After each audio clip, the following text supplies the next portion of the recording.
Hello everyone and welcome to the new Coach Chef Can You Lab Guide. I'm Corentin Guinez, joined for Steam Mercy, and today we are around Laguna Seca for the week 8 of the Advanced MX-5 Open Series. As usual, first we will go with the lap and then we will get into the details about this very interesting track with the MX-5. So yep, let's get started.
Alright everyone, so if we go for the lap around Laguna Seca, so we just cross the start finish line, then we are arriving on top of the crest, and then we are going down the first corner. So as you can see, left-hander, so I'm just moving the car all the way to the right. I'm also using some runoff. This is the bit of runoff you can use. Of course, you're not using the whole thing on the right side, but you can at least put maybe half the car out of the into the runoff. I mean, like you can just keep the left side of the car onto the track. I don't know how far you can go, but I'd say not to go too far off because it don't think it's that good anyway, and you have probably the track limit around there. So yeah, just keep the left part of the car on the track, and then you can go with the right side of the car into the runoff to extend a bit the corner entry. So then it opens up the corner.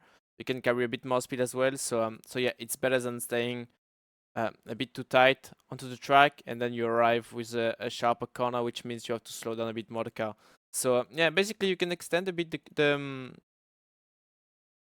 entry of the first corner by driving onto the runoff. So as you can see on the runoff, and then just a few meters after this white line, basically I'm just going on the brakes. So as you will see from outside, once again, I'm just going to get by the white line, and then as soon as I got by the white line and I'm just next to the three board, then I can just go on the brake. And as you will see on Delta, I'm not braking so hard because, as you can imagine, it goes downhill. So with the momentum you have, you don't really want to get too much into the ABS because it's really easy then to get some understeer. With the fact that you arrive with momentum, it's downhill as well. So yeah, if you bring um too much of the car at the front, then you will lose all of the steering performance. I would say the car is not really going to rotate. So that's why you need to arrive with a lot of speed, but at the same time you need to be really precise with the braking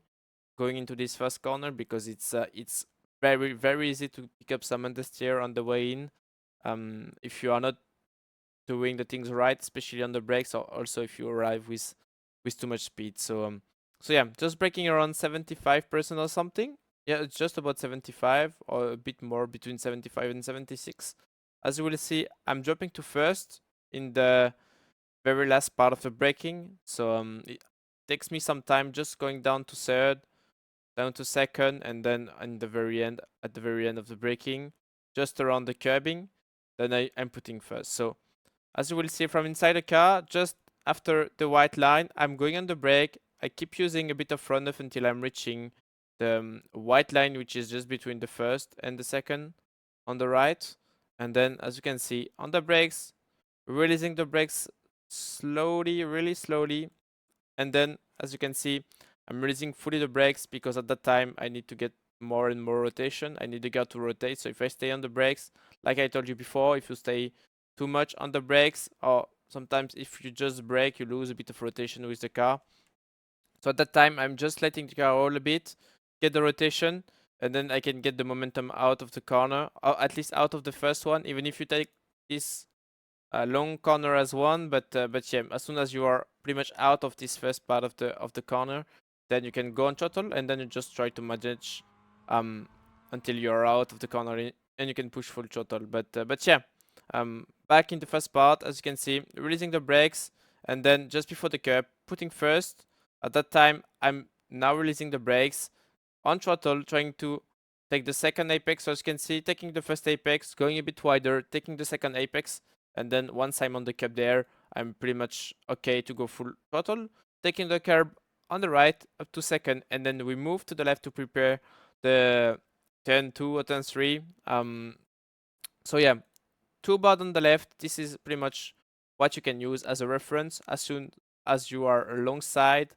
From inside the car, it feels like you are like 1 or 2 meters by the 2, but yeah, I guess from outside of the car, you're just alongside the 2 boards. So as you can see, alongside 2 board. Actually, I'm a bit behind the 2. So yeah, now with the other cars, faster cars, you are pretty much alongside the 2. But yeah, with the MX-5, of course, you are braking a bit later. So yeah, just after um the 2 board, pretty much like the turn 1, you are just braking after the 3 board this time, the 3 board, or the white line.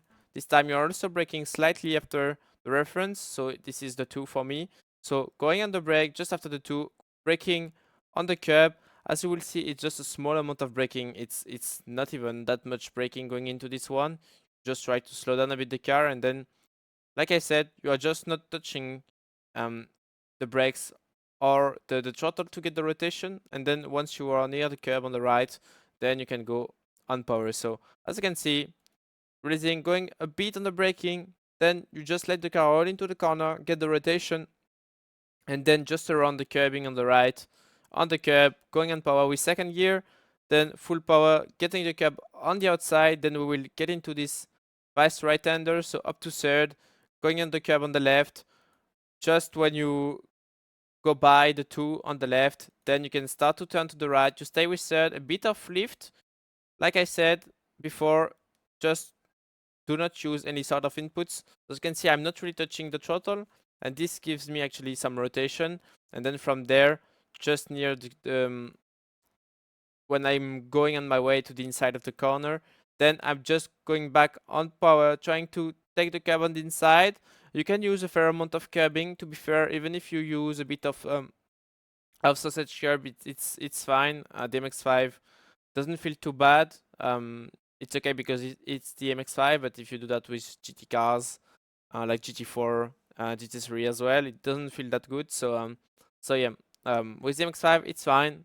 But yeah, sometimes just be careful to not use too much as well, because if the car decides to not behaves correctly, then it can you can lose some time. So yeah, and of course you have a small straight after that, so you don't really want to compromise the straight, because then you can get overtake. So yeah.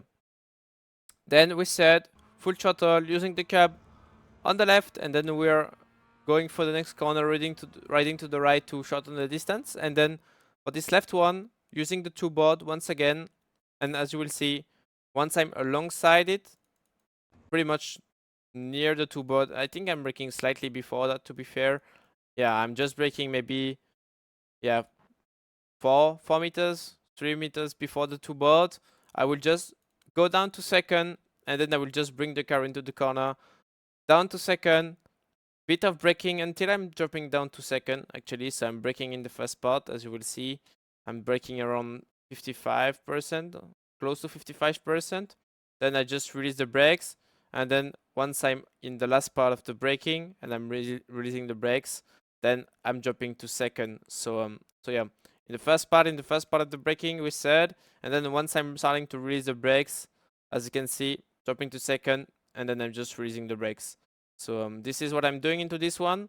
As you can see, taking a lot of curb on the inside, of course not getting the sausage, but taking all of the curb on the inside, and then once I'm close to the end of the curbing, of course, this corner opens up a bit on the exit, so you can go quite early on throttle, get the momentum up to third on the curb, and then we are going for the kink. So for the kink, I'm looking at the two board at first because you cannot really see the white line.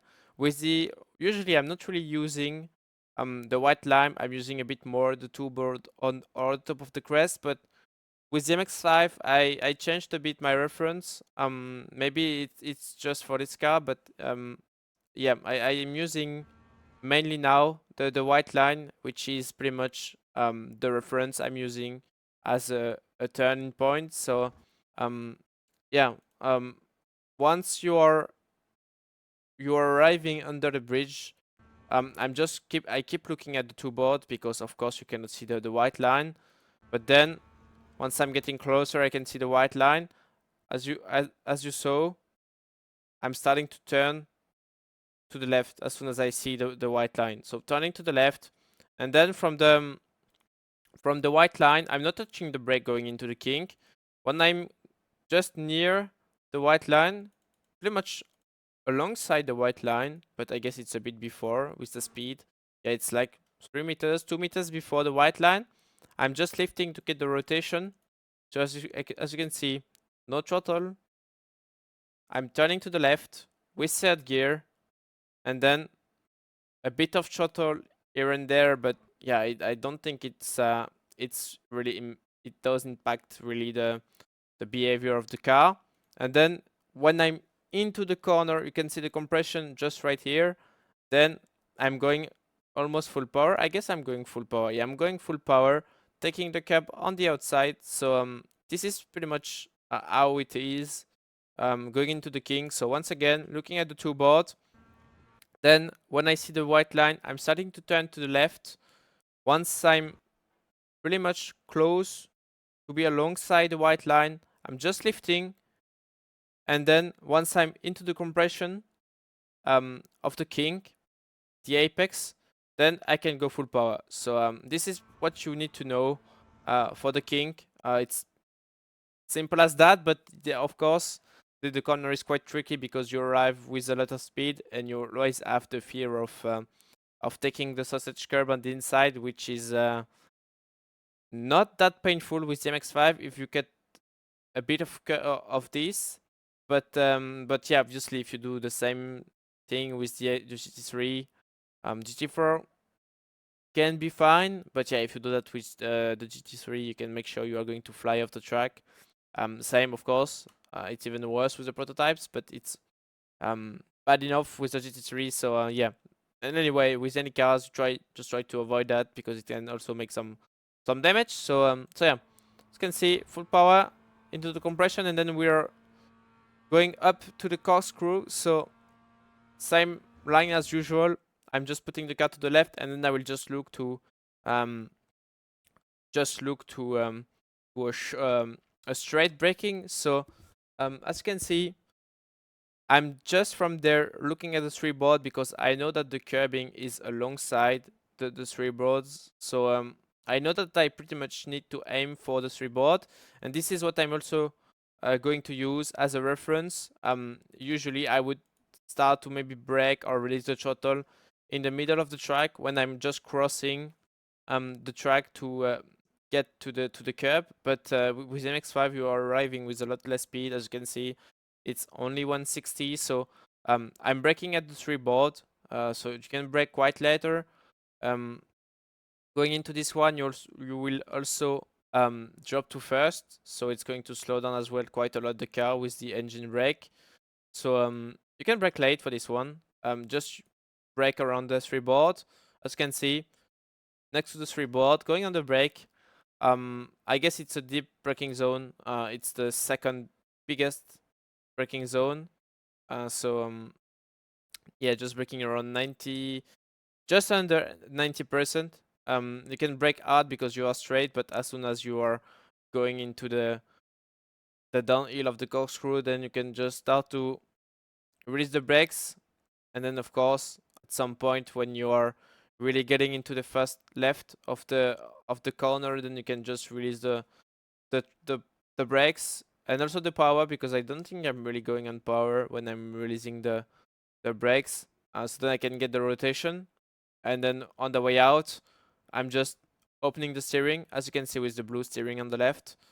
Like when I'm going back on power, I'm trying to like open the steering, and then yeah, I'm going for the right hander. So yeah, of course this one is quite difficult because I think it's one of the trickiest part of the track, because it's a really fast part. You arrive with late braking, so you arrive with quite a lot of speed, to be fair, even if in the straight it's not so fast. But yeah, it's quite, you have to be careful with the track limits, especially into this one, because going first gear and also releasing the brakes and not having that much input at some point gives you a lot of rotation, but at the same time it's really easy to cut too much the first part. So you need to make sure um, you are not braking too late, but at the same time you are not braking too early, because if you brake too early, then you will get a lot of rotation at some point and you will most likely cut the inside. So this corkscrew is not so easy with the MX-5, to be fair.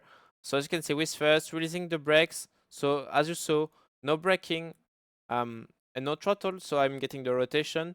I'm cutting a bit the inside, as you can see. I guess it's not massive, but it's like um all of the like both left wheels are into the gravel. And then as you can see, trying to quickly open the steering on top of the corkscrew, so then I'm not getting too much wheel spin in between the two, and then I can just steer to the right. As you can see, I've not been really greedy onto this lap.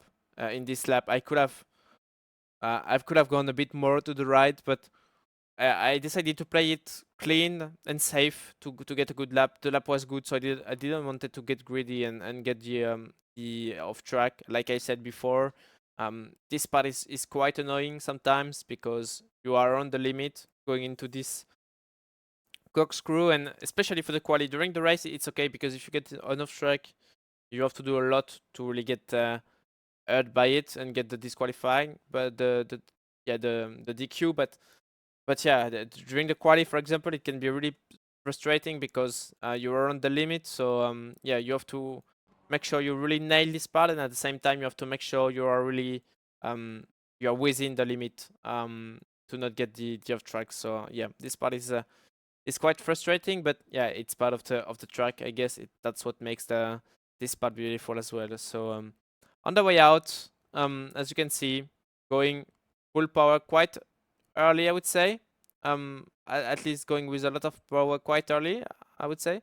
And yeah, on the way out, I'm really putting quite early second. I'm not trying to hold for too long first, as you can see if we are going normal speed. Like I'm not really going really far on the revs. Like when I'm on top of the crest, just right here, and I'm starting the descent, I'm putting second. So then it avoids it helps me to not get any sort of wheel spin that can kill the momentum on the way out. So yeah, I'm just trying to be safe with second. And I think it's the best way to do it. First can be a bit too random, so I don't, I think it can work, but yeah, I just prefer with second. You don't lose that much time, because of course it goes downhill, so you don't. It's not like if you were going, um, you were climbing a steep crest and you had to put, like, if you short shift, of course it's going to hurt. When you have a steep like descent like that, you can short shift. It's not going to change massively um the lap time, especially on lower gears. So especially on any gears anyway, going into the descent like that. So yeah, you can short shift. It makes the approach of the last part of the corkscrew safer. So yeah, I recommend you to do that. Then I guess we are going into the last third of the lap, pretty much. Maybe a bit less, but yeah, maybe the last quarter. But anyway, as you can see, driving to the right, almost to the middle, and then I just try to bring the car to the inside. I know that some guys are going a bit wider on the way in. I always did that, to be fair, like going a bit earlier into the corner. Maybe it's not the best because you can probably carry a bit more speed on the way out, but yeah, that's what I've done all the time. So yeah, at the end I'm gaining a bit of time on the way in. Even though I don't think I don't think I'm that deep on the inside. I'm not so I'm not really tight into the corner, so it could be worse. I remember taking a much tighter line, but yeah, probably some guys are going a bit wider. But that's what I'm doing. Basically, as you can see, I'm entering the left one pretty much in the middle of the track, and then I'm just going tighter and tighter, looking at the curbing, and then once I'm close to the curbing, as you can see, I just go back on power. Of course, you're not braking going into this one. You are just lifting in the first part, and then you're just waiting until you're reaching the curbing. So as you can see, not touching anything gives me the rotation. And then once I have the rotation, I can go back on power. I just wait the curbing to go on power, and once the car is settled, then I can go full throttle, get the curb on the right, move back to the left, and then at the two board on the left, you saw the two board just right here. At the two board, I'm just releasing the throttle. I go slightly on the brake, but once I'm off the curb, I need to release the brake, which at that time gives me the rotation.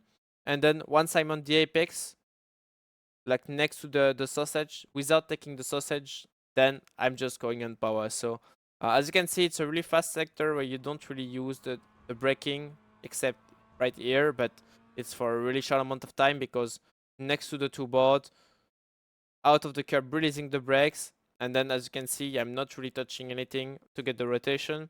And then once the car has the rotation and she's on the curb, I can go on power, full power, losing the curb on the left, and then we are going into the last corner of the track. So pretty much the same reference as usual. It's a two board, but this time I'm braking just after the two board. So as you can see, getting by the two board, am I alongside the two board? I'm just after. I think I'm slightly after the two. Oh no, I'm alongside. So when I think I'm after the two board, I'm alongside, and when I think I'm alongside, I'm after that. That's amazing.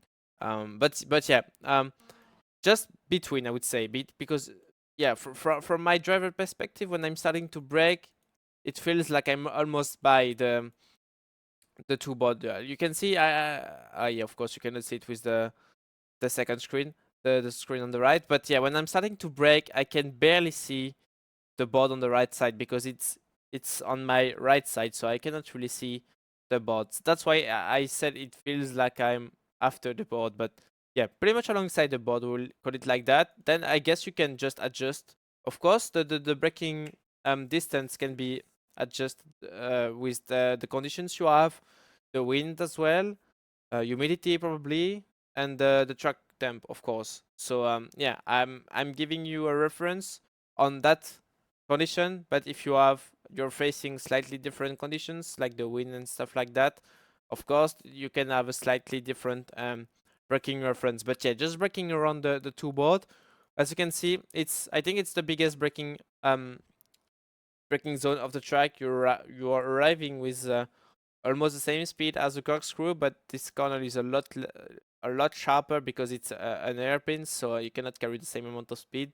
So you need to slow down a lot more the car. So as you can see, just braking around 92% while the car is straight. So braking hard, dropping down to second, dropping down to first, and then as you can see,